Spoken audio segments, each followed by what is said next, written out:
અમદાવાદના town hall ખાતે આપ જોઈ રહ્યા છો કે ખાસ કરીને મોહબ્બતની દુકાન બનાવવામાં આવી છે. આ દુકાન ખાસ કરીને વીએસ હોસ્પિટલ બચાવ અભિયાન અંતર્ગત અહીં બનાવવામાં આવ્યું છે. મારી સાથે વિપક્ષના નેતા શહેજાદ પઠાણ છે, તેમની સાથે વાત કરીશું કારણ કે જે પ્રકારે જલદ આંદોલન છે વીએસ બચાવવા માટે તે વિશે પણ વાતચીત કરીશું. શું કહેશો જે પ્રકારે વીએસ હોસ્પિટલનું વારંવાર બજેટની અંદર ઉલ્લેખ કરવામાં આવે છે પરંતુ નવીनीकरणનું ક્યાંય નામો નિશાन નથી. पिछले 4 साल से भारतीय जनता पार्टी ने वीएस अस्पताल रिनोवेशन के नाम पर 750 करोड़ रुपए की मातबार रकम अंदाज पत्र में दर्शाई है. इस वर्ष भी 261 करोड़ रुपए भारतीय जनता पार्टी ने दावा किया था कि इन 261 करोड़ के बजट से वीएस अस्पताल का रिनोवेशन किया जाएगा, लेकिन एक फूटी कौड़ी भी भारतीय जनता पार्टी ने उसके रिनोवेशन पर खर्च नहीं की गई है. एक तरफ एसवीपी अस्पताल का निर्माण किया गया, लेकिन कहीं ना कहीं एसवीपी अस्पताल धीरे धीरे प्राइवेट बनता जा रहा है और 1200 बेड का एक ऐसा अस्पताल जो एक समय का सबसे मशहूर अस्पताल था, जहाँ गरीब मध्यम परिवार के लोग सस्ते भाव में अपना इलाज कराते थे, लेकिन भारतीय जनता पार्टी की गरीब विरोधी नीतियों के कारण आज वो अस्पताल बंद होने की कगार पर है. आज कांग्रेस पार्टी राहुल जी का संदेश लेकर मोहब्बत की दुकान यहाँ पर खोली गई है. कांग्रेस पार्टी के सभी वरिष्ठ नेतागण गेट वेल सून एएमसी लिख कर यहाँ पर बैठे हुए हैं और सेव वीएस अस्पताल यानी कि वीएस अस्पताल को बचाया जाए, इसलिए अपना आंदोलन टाउन हॉल के बाहर आकर विरोध प्रदर्शन दर्ज करा रहे हैं. તેની સાથે ખાસ કરીને આપણે આ આંદોલન કર્યું છે પરંતુ વીએસ હોસ્પિટલ ન બનવા પાછળનું પોલિટિક્સ શું લાગે છે? एक ही पॉलिटिक्स है कि गरीब विरोधी नीति और एसवीपी अस्पताल बंद ना हो जाए, प्राइवेट अस्पताल बंद ना हो जाए, इसलिए भारतीय जनता पार्टी प्राइवेट अस्पताल को लाभ दिलाने के लिए सेवा भावी एक अस्पताल को खत्म करने का कार्य कर रही है. વીએસ હોસ્પિટલ મુદ્દે પક્ષ અને વિપક્ષ પોતપોતાનો મતાંતર હંમેશ માટે આપી રહ્યા છે, ત્યારે આ વર્ષે ખાસ કરીને આ વખતનો જે પ્રોબ્લેમ છે તેમાં વીએસ હોસ્પિટલ બજેટ 2025 ને લઈને ખાસ કરીને માંગ કરવામાં આવી છે કે તેનું રિનોવેશન કરવામાં આવે. શૈલેષભાઈ, તમે પણ જોડાયા છો આ મુહિમની અંદર, શું કહેશો? પ્રજાલક્ષી હિતના જ્યારે નિર્ણયો લેવાનો હોય ત્યારે પ્રજાના ટેક્સના બિલે જે કોર્પોરેશન ચાલતી હોય, કરોડો રૂપિયાનું બજેટ હોય અને એ બજેટમાં વીએસ જેવી હોસ્પિટલ કે જે હોસ્પિટલમાં એ કોમ્યુનિટી નહીં, અમદાવાદ શહેરની તમામ ગરીબ અને સામાન્ય કોમ્યુનિટી જેનો લાભ મળતો હતો, ભારતીય જનતા પાર્ટીએ આરોગ્યને પોતાનો ધંધો બનાવી દીધો છે અને અનુસંધાનમાં વીએસ હોસ્પિટલ જે રીતે બંધ કરી છે, કોંગ્રેસ પાર્ટીએ માંગણી કરે છે કે જે રીતે બજેટની ફાળવણી કરી છે, બજેટનો ઉપયોગ કરીને આવનારા દિવસોમાં વીએસ હોસ્પિટલ સામાન્ય અને ગરીબ જનતા માટે ચાલુ કરે એવી કોંગ્રેસ પાર્ટીની માંગણી છે.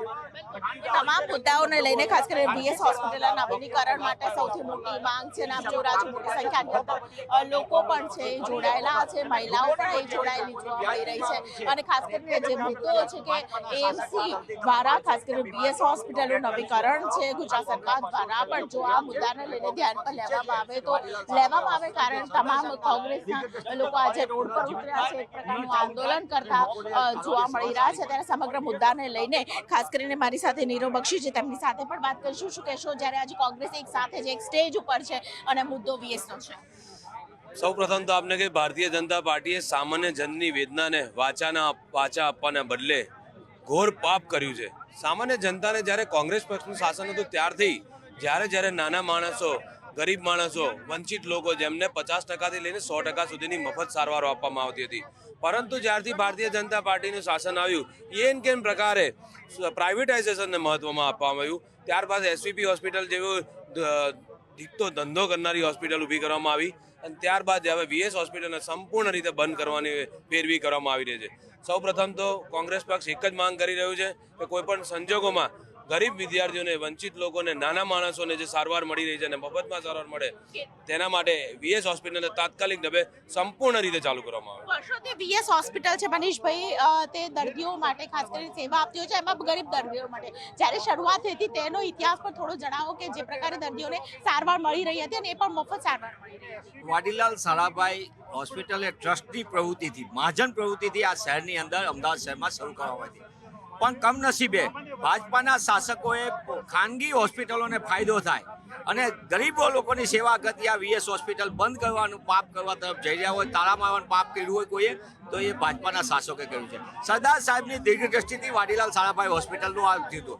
શહેરના નાગરિકોને, એમાંય ખાસ કરીને ગરીબને, સામાન્ય વર્ગને નજીવા દરે સારવાર મળે અને ઉત્તમ સારવાર મળે, સંપૂર્ણ સુવિધાવાળી વીએસ હોસ્પિટલ હતી. એ કાગળ ઉપર તો કરોડો રૂપિયા ફાળવે છે, પણ એ પૈસા જાય છે ક્યાં? ભાજપાના શાસકોએ હિસાબ પણ નથી આપવો અને તબીબી સારવાર પણ નથી આપવી. આ વાડીલાલ સારાભાઈ હોસ્પિટલ અમદાવાદ શહેરની એક ઓળખ સમી હતી. જેમ વિવિધ અહીંયા કહેવાય કે જૂની મહાજન પ્રવૃત્તિથી અહીંયા એક માન્ચેસ્ટર કહેવાતું હતું અમદાવાદ મિલો માટેનું, એ જ અમદાવાદની અંદર અનેક જગ્યાએ શાળાઓ હતી સરકારીને ગ્રાન્ટેડ. એ જ રીતે વીએસ હોસ્પિટલ પણ એ દાતાઓના દાનથી બનેલી હતી. પણ દુઃખની વાત સાથે કહેવું પડે, દાતાઓના દાનને અવગણીને માત્ર ને માત્ર ખાનગીકરણ કરવાના હેતુથી સુવિધાના નામે મોટી હોસ્પિટલ ઊભી કરવાનો દેખાવ કર્યો. પણ એ મોટી હોસ્પિટલ મોંઘી હોસ્પિટલ છે, જ્યારે વીએસ હોસ્પિટલ એ સામાન્ય દર્દીઓ માટે, ગરીબ માણસ માટે સામાન્ય દરે હતી.